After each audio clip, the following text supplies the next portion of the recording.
5 दिवसांपूर्वी धूमधडाक्यात साखरपुडा झालेल्या तरुणाचा पाणी पित असताना अचानक हार्ट अटॅकनी मृत्यू झाला।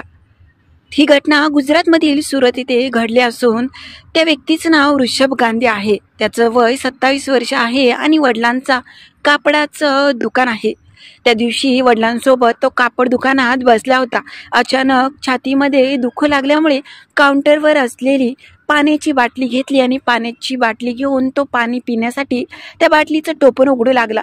मात्र अचानक त्याला मृत्यूनंच गाठलं। पाण्याची बाटली तशीच पडली आणि तो जमिनीवर कोसळला। त्याच्या आवाजाने वडिलांनी पाहिलं, मात्र वडिलांना काही समजलं नाही।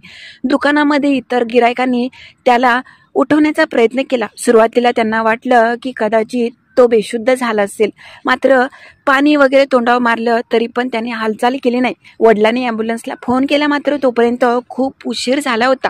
वेळेवर जर CPR मिळाले असते तर तो आज वाचला असता, असं डॉक्टरांनी सांगितलं।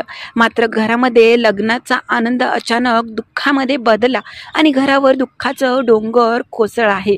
अचानक ह्या 27 वर्षाच्या तरुणानं जाण्यामुळे परिसरामध्ये अगदी हळहळ व्यक्त केली जात आहेत।